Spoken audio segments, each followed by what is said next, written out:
Assalamualaikum warahmatullahi wabarakatuh. Perkenalkan, nama saya Fatia Raisa dengan NIM 2802547471. Di sini saya akan mempresentasikan tentang pengaruh kesenjangan akses pendidikan terhadap kualitas pendidikan antar daerah di Indonesia. Latar belakang masalah ini adalah kesenjangan akses pendidikan adalah kondisi ketidakmerataan kesempatan memperoleh pendidikan berkualitas. Pendidikan yang berkualitas seharusnya dapat diakses secara merata oleh seluruh masyarakat. Namun, kenyataannya masih terdapat kesenjangan yang cukup signifikan antara daerah yang di perkotaan dengan daerah yang terpencil. Daerah perkotaan cenderung memiliki fasilitas, prasarana, dan sarana yang memadai. Sedangkan di daerah terpencil, prasarana dan sarana itu sendiri itu masih kurang memadai. Distribusi fasilitas pendidikan yang tidak merata ini berdampak langsung nih kepada kualitas pendidikan itu sendiri. Siswa di daerah terpencil seringkali mengalami kesulitan dalam memperoleh pendidikan yang setara dengan mereka-mereka yang ada di perkotaan. Keterbatasan ini seperti sarana dan prasarana itu sendiri juga menyebabkan hasil belajar siswa yang ada di desa itu eh, kurang dibandingkan dengan yang di kota. Nah, melihat kondisi ini diperlukan juga solusi konkret untuk memastikan pemerataan pendidikan di wilayah Indonesia oleh pemerintah, seperti pembangunan infrastruktur pendidikan yang lebih merata, penyediaan tenaga pendidik yang berkualitas yang merata di daerah terpencil maupun di perkotaan. Lalu, rumusan masalah untuk proyek ini adalah sejauh mana sih perbedaan akses pendidikan berdampak pada kualitas pendidikan. Lalu yang kedua ada bagaimana pengaruh distribusi fasilitas pendidikan terhadap kesenjangan yang terjadi antar daerah. Lalu, apakah sudah ada upaya dari pemerintah yang meningkatkan akses pendidikan bagi anak-anak di daerah terpencil?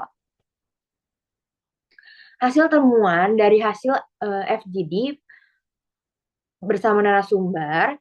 Yang pertama itu sejauh mana sih perbedaan akses pendidikan berdampak pada kualitas pendidikan. Pendidikan di kota cenderung didukung oleh sarana dan prasarana yang mudah didapatkan. Sebenarnya di desa itu cenderung lambat yang membuat dampak pada kualitas pendidikan. Namun, meskipun akses pendidikan di perkotaan lebih baik, minat belajar siswa ini cenderung lebih rendah dibandingkan dengan beberapa daerah terpencil. Mungkin karena ada faktor-faktor yang mempengaruhinya, seperti faktor gangguan teknologi, gaya hidup, dan kurangnya motivasi. Sedangkan di daerah terpencil, menunjukkan semangat belajar yang tinggi karena kesadaran sosial, karena kesadaran akan pentingnya pendidikan untuk keluar dari keterbatasan ekonomi dan sosial itu sendiri. Lalu, distribusi bagaimana sih pengaruh distribusi fasilitas pendidikan terhadap kesenjangan yang terjadi antar daerah? Distribusi fasilitas pendidikan yang tidak merata ini menyebabkan kesenjangan kualitas pendidikan. Distribusi fasilitas ini seperti contohnya di sekolah di perkotaan ini memiliki infrastruktur yang lebih baik, adanya laboratorium, lalu ada ruang kelas dan juga akses internet yang memadai. Sedangkan di daerah terpencil itu masih kurang memadai. Apakah sudah ada upaya dari pemerintah yang meningkatkan akses pendidikan bagi anak-anak di daerah terpencil? Pemerintah telah menjalankan berbagai program seperti Bidik Misi dan juga Kartu Indonesia Pintar yang sekarang juga ganti jadi PIP. Lalu itu tuh untuk membantu siswa-siswa dari keluarga yang kurang mampu agar dapat mengakses pendidikan yang sama seperti yang di perkotaan dan juga menjadi mengakses pendidikan yang lebih baik. Namun pelaksanaannya masih ada kendala-kendala seperti salah sasaran untuk kepada orang-orang yang menerima bantuan itu sendiri. Solusi dari permasalahan itu sendiri harus adanya pemerataan pembangunan infrastruktur pendidikan. Lalu adanya penyediaan sarana pembelajaran berbasis teknologi dan juga adanya peningkatan motivasi belajar siswa di kota.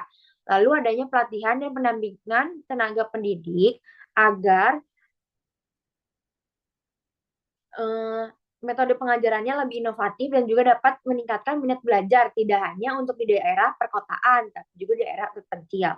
Lalu adanya evaluasi dan pengawasan dalam penyaluran bantuan dan juga menambah kuota dan memperluas jangkauan bantuan ke daerah-daerah yang lebih terpencil lagi di Indonesia. Refleksi diri dari proyek itu sendiri yang pertama adalah pengetahuan baru yang diperoleh. Pengetahuan ini bisa terutama mengenai bagaimana distribusi fasilitas pendidikan yang tidak merata dapat memperbesar kesenjangan pendidikan antar daerah. Saya juga menyadari bahwa pendidikan bukan hanya sekadar keberadaan sekolah, tetapi juga infrastruktur itu sendiri. Lalu adanya kesadaran akan tantangan pendidikan.